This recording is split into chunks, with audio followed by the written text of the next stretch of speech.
हर हर महादेव भाई सारों को। Welcome to my channel trader Madhur. तो आज हम लोग ये सीखेंगे कि अगर निफ्टी और बैंक निफ्टी 100 पॉइंट्स भागता है तो प्रीमियम कितना बढ़ेगा। तो हम लोग आज ये सीखेंगे कि इसको कैलकुलेट कैसे करते हैं, क्योंकि ये बहुत कम ही लोगों को पता है कि कैलकुलेट कैसे किया जाता है, प्रीमियम कितना भागेगा अगर निफ्टी या बैंक निफ्टी 100 पॉइंट्स भागता है। तो मैंने यहाँ पे आप लोग के लिए सारा स्ट्राइक प्राइस लिखा हुआ है निफ्टी 50 का। ये सारा स्ट्राइक प्राइस है, और ये जो ब्लू में जो मैंने हाईलाइट किया है ये ऐट द मनी है 23,000 का। तो आप लोग सेंसिबल में जाके चेक कर सकते हो, या फिर एनएससी का वेबसाइट में जाके आप लोग चेक कर सकते हो। वहाँ पे डेल्टा वैल्यू दिया रहता है, डेल्टा वैल्यू साइड में दिया रहता है हर स्ट्राइक प्राइस का। और जितना आप लोग इन द मनी जाते हो उतना आप लोग का डेल्टा वैल्यू इंक्रीज होते जाता है, और जितना आप लोग आउट ऑफ द मनी जाओगे आपका डेल्टा वैल्यू कम होते जाता है। अब आप लोग ये सोच रहे होंगे कि डेल्टा वैल्यू होता क्या है। डेल्टा वैल्यू एक ग्रीक होता है, सिंपल भाषा में उन उसका ये काम होता है कि अगर मार्केट 100 या 50 पॉइंट जितना भी पॉइंट भागा तो वो उस वैल्यू का ये हेल्प उस वैल्यू के हेल्प से हम लोग ये पता कर सकते हैं कि प्रीमियम कितना भागेगा। ये मतलब होता है डेल्टा वैल्यू का, कि हम लोग उसे ये पता कर सकते हैं कि प्रीमियम कितना भागेगा। तो हम लोग ये सीखेंगे आज की इसको कैलकुलेट कैसे करते हैं। तो मैंने यहाँ पे आप लोग के लिए एग्जांपल लिखा हुआ है 23,000 एटीएम का, ये वाला 23,000 एटीएम।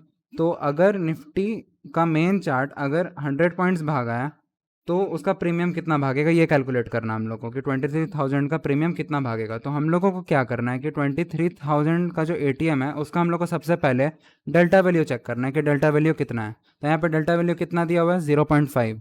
तो हम लोगों को क्या करना है, निफ्टी जैसे 100 पॉइंट्स भागा है तो हम लोगों को 100 पॉइंट से हम लोग को इंटू करना है डेल्टा वैल्यू को। जैसे कि 100 इंटू 0.5, तो हम लोग का वैल्यू कितना आएगा 50।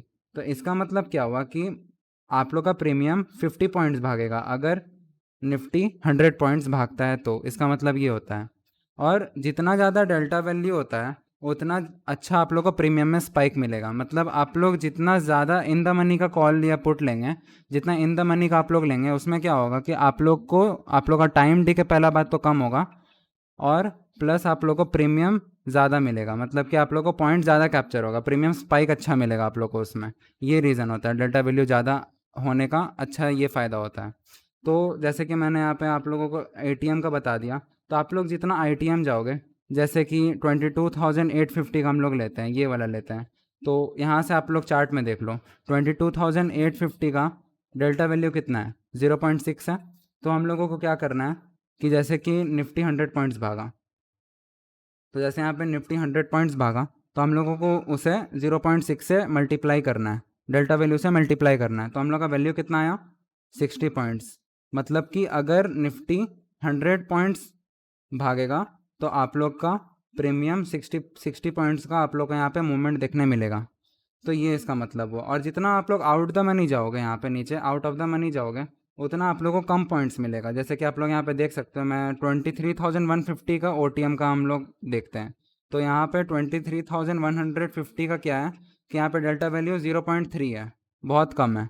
तो हम लोगों को क्या करना है 100 इंटू 0.3 करना है। तो हम लोग को कितना आ रहा है यहाँ पे 30 पॉइंट्स। तो यहाँ पे हम लोग को 20 पॉइंट्स का फ़र्क नज़र आ रहा है एटीएम और ओटीएम में।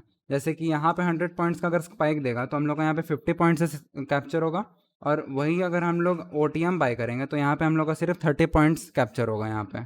अब हम लोग को यहाँ पे ये देखना है कि अगर हम लोग 1 लॉट लिए तो हम लोग का यहाँ पे प्रॉफिट कितना होगा, अगर हम लोग को ये कैलकुलेट करना है।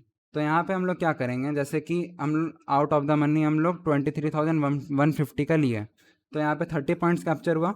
अब हम लोग को क्या करना है, ये जो 30 पॉइंट्स हैं यहाँ पे नीचे में देख रहे हैं आप लोग, 30 इंटू 25 करना है। यहाँ पे हम लोग 25 क्यों किया, क्योंकि हम लोग का जो वन क्वांटिटी का निफ्टी का जो वन क्वांटिटी होता है वो 1 लॉट होता है, उसमें हम लोग का 25 क्वांटिटी आता है। तो इस वजह से हम लोग 30 इंटू 25 यहाँ पे किए हैं, जिसका यहाँ पे वैल्यू आ रहा है 750। मतलब हम लोग यहाँ पे 750 का प्रॉफिट दिखाएगा 30 पॉइंट्स कैप्चर होने पे। इसका मतलब ये होता है।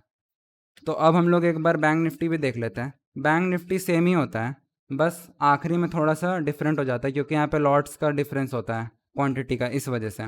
तो यार अगर बैंक निफ्टी यहाँ पे 100 पॉइंट्स भागेगा तो यहाँ पे प्रीमियम हम लोग का कितना देगा, हम लोग को ये देखना है। यहाँ पे भी सेम चीज़। तो यहाँ पे मैं नीचे में लिखा हूँ, रेड पेन से लिखा हूँ, ये एटीएम है, ठीक है। तो 49,000 एटीएम है। तो अगर बैंक निफ्टी 100 पॉइंट्स भागेगा तो कितना भागेगा, तो मैंने पहले क्या कहा था कि 100 इंटू जो डेल्टा वैल्यू है हम लोगों को उससे इंटू करना है यहाँ पे। तो यहाँ पे हम लोग डेल्टा वैल्यू चेक कर लेते हैं। तो यहाँ पे डेल्टा वैल्यू दिया हुआ है 49,000 का, यहाँ पे 0.5 है, तो हम लोगों को उससे यहाँ पे मल्टीप्लाई कर देना है। तो हम लोग का यहाँ पे कितना वैल्यू आया, 50 पॉइंट्स, मतलब यहाँ पे हम लोग का 50 पॉइंट्स कैप्चर होगा। तो हम लोग यहाँ पे ऐसे ही सारे वैल्यूज़ निकालेंगे। मैंने आप लोगों के लिए यहाँ पे एक दिया हुआ है, क्वेश्चन मार्क डाला हुआ है, ये आप लोग खुद से करके कमेंट बॉक्स में बताइएगा कि यहाँ पे कितना हम लोग पॉइंट्स कैप्चर होगा, यहाँ पे हम लोग का कितना पॉइंट्स कैप्चर होगा। ठीक है, तो अब यहाँ पे हम लोग को ये पता लगाना है कि यहाँ पे कितना हम लोग का प्रॉफिट हुआ। अगर हम लोग यहाँ पे 30 पॉइंट्स अगर इसमें हम लोग का प्रॉफिट हुआ, तो हम लोग को ये देखना है कि यहाँ पे हम लोग का कितना प्रॉफिट हुआ। तो हम लोग क्या करेंगे कि 30 को हम लोग सीधा 1 लॉट से मल्टीप्लाई कर देंगे, जो यहाँ पे हम लोग किए हुए हैं 30 इंटू 15, क्योंकि बैंक निफ्टी का 1 लॉट में 15 क्वांटिटी आता है। तो यहाँ पे हम लोग कितना प्रॉफिट होगा, ओवरऑल 450 का होगा। अगर वीडियो पसंद आया हो तो लाइक शेयर एंड सब्सक्राइब। मिलते हैं नेक्स्ट वीडियो में, तब तक के लिए बाय बाय।